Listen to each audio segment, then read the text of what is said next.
Bienvenidas y bienvenidos a su programa Palabra de Mujer.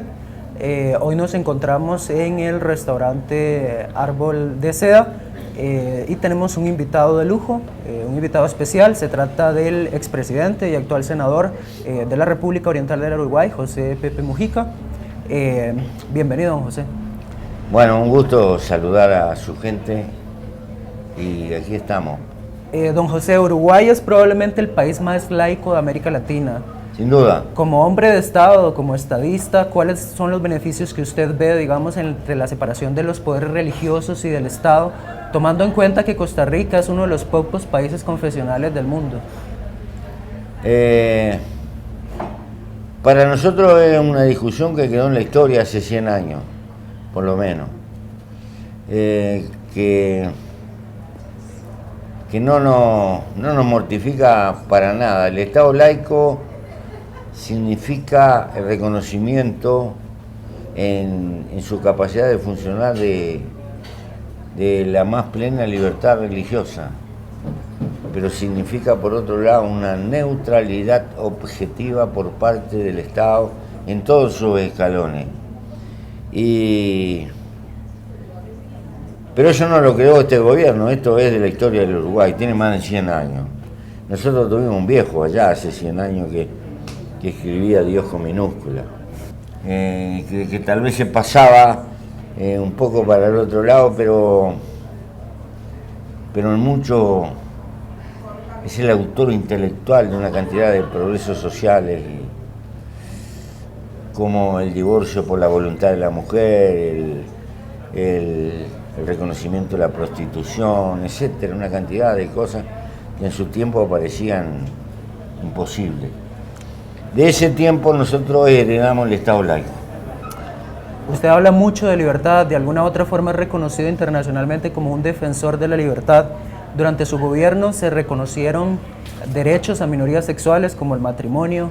¿Cuál es la importancia de la libertad y en particular, digamos, la libertad para estas minorías que han estado históricamente discriminadas? Es sencillo. Fiel a la visión de nuestros bisabuelos, optamos por el camino de legalizar la porfiada realidad y no ponernos a luchar contra la realidad, porque nos parece un esfuerzo inútil, es desgastar gente y entronizar prejuicio. Entonces, nosotros transformamos en legalidad una realidad que existe en la sociedad y que ha existido siempre a lo largo de la historia de la humanidad. Porque esto no lo podemos colocar como un atributo contemporáneo o algo por el estilo. Entonces, no podemos discutir con una realidad que la gente la va a manejar de acuerdo a sus necesidades y a su parecer. Y nos parece ridículo andar persiguiendo gente por eso. Se dice que el mundo y que las democracias son muy liberales. Si el liberalismo lo reducimos a una receta económica, no entendemos el mensaje progresista que trajo a la humanidad el liberalismo. Y ese mensaje es la tolerancia y la convivencia de lo que es distinto. Que me parece que es un valor. No soy liberal en economía, pero si algún día se puede crear una humanidad mejor, la convivencia liberal, el respeto a la diversidad, a los derechos de la gente, tiene que ser un valor que no puede quedar por el camino. Y bueno, no hemos hecho más que eso. Perfecto. Don José, en América Latina, imperialismo y colonialismo son dos conceptos, digamos, que han estado vigentes.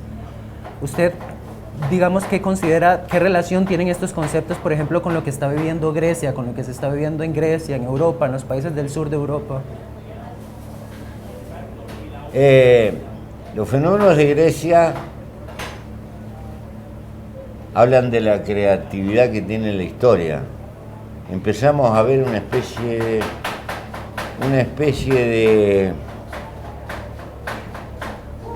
de rectorado manejado con instrumentos financieros. No son los ejércitos los que intervienen, son los portafolios, los que van tomando plazas y colocándose en lugar. Ayer o anteayer me parece que cambiaron de propiedad muchos aeropuertos en Grecia. Y establece la importancia que va adquiriendo lo financiero en el mundo, incluso subordinando a lo industrial y transformándose también peligrosamente en un instrumento, yo diría, de neoimperialismo. Estamos sujetos a un conjunto de disposiciones internacionales, tenemos que pagar en fecha, y si te bajan la categoría del costo, los créditos te cuestan más, y hay de ti si no tenés esto y el otro. Pero si llega a haber un pleito, eso se arregla en los juzgados de Nueva York, no en los de tu país. Estamos asistiendo a un nuevo proceso creativo de la dominación.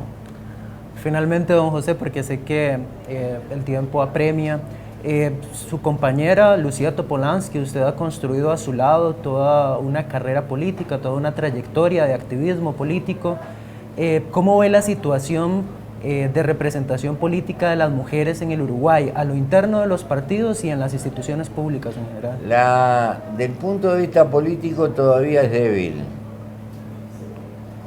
pero apuesto que dentro de 15 años, 20 años, los hombres estamos peleando por la cuota en otras cosas. El 75% de los profesionales que se reciben en Uruguay son mujeres. Poderes enteros como la justicia está quedando en manos de mujeres, la fiscalía está quedando en manos de mujeres, la dirección de la salud está quedando en manos de mujeres, y así sucesivamente. No van a poder escapar a ese proceso, y es un proceso, en la medida que el trabajo se intelectualiza. También han aparecido las mujeres en la industria de la construcción. Las mujeres han aparecido en el manejo de maquinaria agrícola. En la medida que el trabajo se va cada vez intelectualizando más, las diferencias, parte de las cuales nos pone la naturaleza, ya no obran a favor de la supremacía del hombre y empieza a actuar la voluntad, la persistencia y el carácter más firme y sistemático de la mujer. El hecho de que el grueso de los hombres no terminen la carrera habla muy claro. ¿Por qué el 75% de 6.000 profesionales anuales, 75% son mujeres? ¿Por qué? Porque terminan la carrera. ¿Por qué? Porque los hombres son más atorrantes, no terminan la carrera, esto, el otro. Y me parece que ese proceso se viene dando, pero no por una conquista de derecho, sino por una evolución que se está dando en el trabajo por obra de la tecnología y del incremento de la tecnología y la necesidad de la calificación. Empieza a ser mucho más útil la mujer. No hay que asustarse de la grosería que estoy diciendo, pero recuérdese que la esclavitud no desapareció por derechos humanos. La esclavitud desapareció porque dejó de ser negocio. No fue por bondad. Desapareció porque a la luz de la evolución de las leyes de la economía era mejor tener trabajadores libres. Salía más barato. Así que creo que el avance de la mujer no es una bonomía que la sociedad machista regala. Es un cambio social impuesto por la evolución intrínseca de la propia economía y la evolución en el campo del trabajo. Bueno. Agradecerle, don José, por la entrevista. Les agradezco yo. Les agradezco yo y les doy un abrazo a todos. Muchísimas gracias. Seguimos aquí en Palabra de Mujer. Posterior a la entrevista que le estuvimos realizando al expresidente y actual senador de la República Oriental del Uruguay, José Mujica Cardono.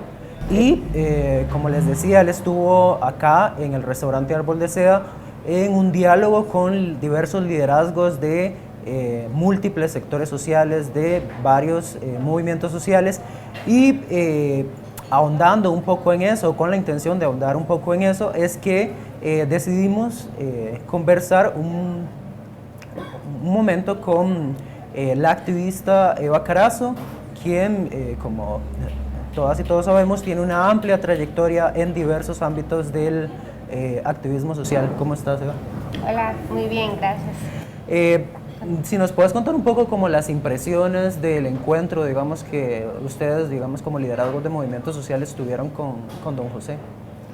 Sí, pues, digamos, primero yo quisiera agradecer de verdad a la Federación de Estudiantes de la UCR por esta oportunidad, por esta oportunidad como país, como universidad. Yo estuve en la conferencia que él dio al aire libre ayer en la noche, y bueno, hoy en la posibilidad de estar en un espacio más chiquito con gente de diferentes movimientos sociales, del sector sindical, del movimiento LGBT, feministas, ecologistas, representantes del sector estudiantil, de territorios indígenas.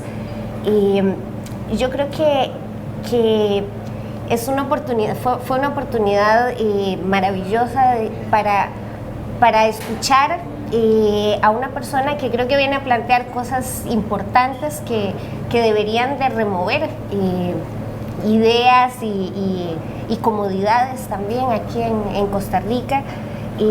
Para mí la experiencia de escucharlo hoy fue muy rica también, cuando nos compartía, por ejemplo, sobre la experiencia del Frente Amplio en Uruguay, ese esfuerzo por sumar en la diversidad sin pretender que todo el mundo funcione igual, que todos tengamos el mismo horizonte de futuro necesariamente. Podemos tener diferencias, esas diferencias son ricas, enriquecen, fortalecen el movimiento, les han fortalecido a ellos,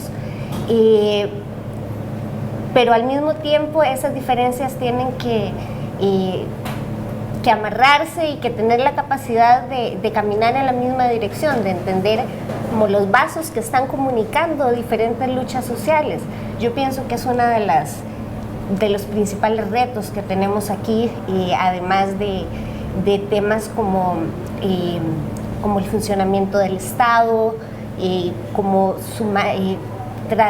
trascender esas desigualdades y esas diferencias, esas penurias, decía don José, que se le siguen trasladando a la gente más pobre, más vulnerable, más excluida.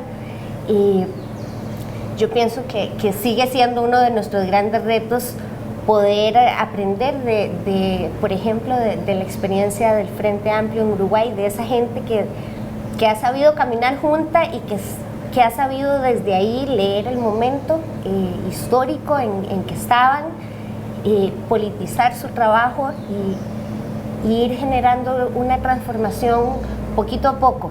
Hay cosas que les faltan todavía, y él lo reconocía también, pero están en ese camino. Y creo que también el mensaje de trabajo colectivo, de la importancia de sumar, de no quedarte quieto y dejar que el mercado te lleve a donde quiera llevarte, sino de moverte con otras y con otros, de articular y desde ahí poder ir dándole voz, dirección a tu vida, a tu esperanza, a tus sueños y ir acercándote hacia allá. Y es otra idea muy poderosa que para mí ha sido bien significativo, bien importante, y que espero pues que la presencia de Pepe Mujica aquí pues nos ayude también a refrescar, a tomar energías frente a todo lo que está pasando, frente a todas las luchas que tenemos abiertas, y que nos ayude a seguir haciéndolo con esperanza, a seguir construyendo sus sueños, como decía él. Como mencionabas, él tanto en la conferencia como en el diálogo que tuvieron con liderazgos sociales, remarcaba mucho los cuestionamientos hacia la sociedad de consumo, hacia esta concepción de mercado donde todo se compra y se vende, incluso pareciera que las emociones humanas también. Como mujer, digamos, y como activista, que ha tenido una incidencia muy significativa en temas ambientales, como el sector ecologista, digamos, ¿qué nos podrías o qué resonancia tienen en vos esas reflexiones de don José? Bueno, creo que es un apunte estratégico el que nos está haciendo, que tiene que ver con que no se vale solo mirar las grandes estructuras y tratar de cambiar eso y dejar de lado lo que estamos haciendo en nuestra práctica cotidiana, que nos hace entender cómo lo que compro y lo que quiero comprar y lo que hago con mi vida y con mi tiempo para poder tener ese nivel de vida al que aspiro, y al final termina definiendo mi vida, termina definiendo además la vida de la gente que tengo alrededor, y según el poder que yo tenga, termina definiendo la vida de un país. Y bueno, es mirar la relación que tenemos con la naturaleza, que necesitamos, que nos sostiene. Él hablaba también del tema de la tierra, de la comida, de cómo en Uruguay se priorizó, por ejemplo, un sistema de tierras colectivas que son tuyas en cuanto las uses para trabajarlas, y si no quieres usarlas, no son una propiedad nunca, son una posibilidad de uso y de relación con esa tierra. Y yo creo que tiene que ver con eso, con dejar de consumir irracionalmente y ponernos a pensar realmente qué necesitamos, qué impactos tiene lo que estamos haciendo. Y creo que también nos da una posibilidad de acción en los círculos más cercanos. De pronto la transformación social que queremos no se hace solo tomando el poder en grandes estructuras, llegando al gobierno, porque si llegas ahí y seguís haciendo lo mismo, o seguís funcionando en la misma lógica, en la misma racionalidad que ha tenido otra gente, pues al final ese cambio no se está dando. En cambio, si empezás a funcionar con una racionalidad distinta, menos consumista, más solidaria y más colectiva, estés donde estés, estás generando ese cambio, estás teniendo repercusiones que al final nos acercan hacia donde yo quiero que lleguemos en algún momento. Y agradecerte, Eva, por el espacio, por la entrevista, por el tiempo que nos has concedido. La palabra Muchísimas de mujer. gracias. Seguimos en Palabra de Mujer. Luego del desayuno que el expresidente y actual senador de la República Oriental del Uruguay sostuviera con diversos liderazgos sociales, de movimientos sociales y sectores sociales organizados, como hemos venido haciendo, estamos con parte de las activistas y los activistas que estuvieron conversando, dialogando con don José Mujica, y en este caso Margarita Salas nos ha concedido un tiempo para conversar con ella. Ella es activista feminista y LGBTI. Bienvenida, Margarita, a Palabra de Mujer nuevamente. Muchas gracias, gracias por haber abierto el espacio para poder conversar con Pepe Mujica y con los otros compañeros y compañeras. A mí siempre me alegra poder tener estos espacios entre organizaciones de movimiento social que nos hacen mucha falta. Como activista feminista, ¿cuáles ejes rescatarías de los discursos, digamos, que has escuchado de este encuentro que tuviste con don José? ¿Qué es lo que te hace más resonancia? Lo que me hace más resonancia es la necesidad son dos cosas. Por una parte, la necesidad del cambio cultural. Digamos, él entra, ¿verdad?, a plantear cómo es importante que haya transformación cultural para que, digamos, los cambios legislativos y los cambios legales y los cambios de modelo de país puedan realizarse, ¿no? Y eso me parece muy importante porque desde la perspectiva de derechos humanos de las mujeres y de derechos humanos de poblaciones LGBTI, es poco lo que podemos lograr si nada más alcanzamos transformaciones en normativas que no se traducen en que haya una mayor cultura de respeto, de inclusión, de no violencia, ¿verdad? Y eso el sector feminista lo conoce muy bien, ¿no? O sea, la importancia para poder combatir, digamos, el machismo y el patriarcado, ¿verdad? De realizar transformaciones sociales que realmente lleguen a puntos amplios de la población más allá de lo que formalmente se logre, ¿verdad? Porque en papel podemos lograr un montón, pero si no estamos trabajando en esa transformación social, es muy difícil que esto se sostenga. Eso fue un aspecto. Y el otro que me llamó mucho la atención es esta visión que él tiene, ¿verdad?, de cómo un partido político es un instrumento de una revolución cultural y social mucho más amplia, ¿verdad? Y cómo él plantea que el Frente Amplio en Uruguay ha trabajado mucho en alianza con sectores sociales, construyendo esa transformación social que pueda entonces después sostener un gobierno que llega diferente, ¿verdad? Y creo que esto nos habla mucho de un momento en el que Costa Rica está, ¿verdad?, necesitando transformar algunos sectores amplios, y ojalá realmente los partidos políticos en este país entendieran, ¿verdad?, se entendieran a sí mismos como instrumentos no solo para alcanzar determinadas cuotas de poder, sino para transformar y tener alcance territorial, porque yo pienso que pocas estructuras sociales tienen tanto alcance como puede tener alcance nacional un partido político, ¿no? Claro. En Uruguay, precisamente durante la gestión de administración del Estado de José Mujica, se lograron avances institucionales sustantivos, y ya esto, digamos, en el ámbito como activista LGBTI se logró alcanzar el matrimonio igualitario luego de una lucha, digamos, que también fue larga en el Uruguay. ¿Cómo vincularías esto al tema de la laicidad del Estado, que fue algo que estuvimos conversando con él, y a las deudas que tiene pendientes el Estado costarricense, un Estado confesional con una religión oficial del Estado, con aparatos religiosos que de alguna u otra forma obstaculizan la formulación de políticas públicas dirigidas hacia sectores que están en condición de desigualdad y de riesgo social? Costa Rica y Uruguay tienen muchas similitudes, ¿verdad?, en términos de tamaño, de cantidad de población, de fortaleza del Estado, de un Estado que hasta hace poco, ¿verdad?, tenía su propio, ¿verdad?, instituto de telecomunicaciones, que manejaba grandes servicios importantes, pero desafortunadamente ahí terminan las similitudes, porque Uruguay es un Estado laico. Y entonces ya quisiéramos desde el movimiento social tener una planilla como la que tienen los curas de este país. Si yo tuviera el dinero que tiene la Iglesia Católica para tener personas contratadas en cada uno de los cantones para, digamos, para transformar la visión de las personas, otro gallo cantaría, ¿verdad? Y en este sentido no es menor el traslado de recursos desde el Estado a la Iglesia, no es menor tampoco el impacto cultural que esto tiene. Yo creo que además desafortunadamente digamos, en Costa Rica tenemos una versión, ¿verdad?, una corriente católica profundamente retrógrada, ¿verdad? No necesariamente tendría que ser así. Inclusive dentro de la jerarquía católica existen algunas corrientes progresistas que lamentablemente no han llegado hasta el Caribe costarricense, ¿verdad? Y entonces tenemos una versión reaccionaria. Para mí es insultante como ciudadana costarricense que una porción de mis impuestos se utilicen para socavar mis derechos humanos. Es decir, yo le pago a personas para que luchen en contra de mis derechos humanos básicos y los derechos humanos básicos de tantas personas en el país, ¿verdad?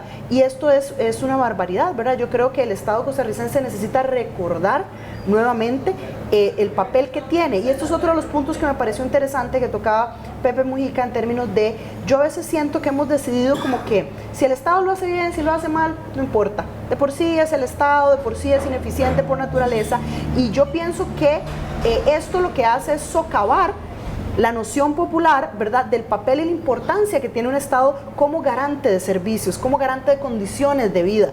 Y entonces yo pienso que tenemos que exigirle muchísimo al Estado, no para desaparecerlo y no para dar paso a un paradigma neoliberal, por el contrario, para fortalecer un Estado que verdaderamente cumpla, porque con la cantidad de recursos que recibe el Estado es indisculpable que no esté al servicio de garantizar las condiciones de vida de las personas más excluidas en este país. Y a veces decimos, no, es que el Estado es débil, pero resulta que cuando toca vigilar los intereses de las empresas internacionales de capital, ahí es fuertísimo, ¿verdad? Y lo estamos viendo en estos momentos con el proceso de desalojo de tierras.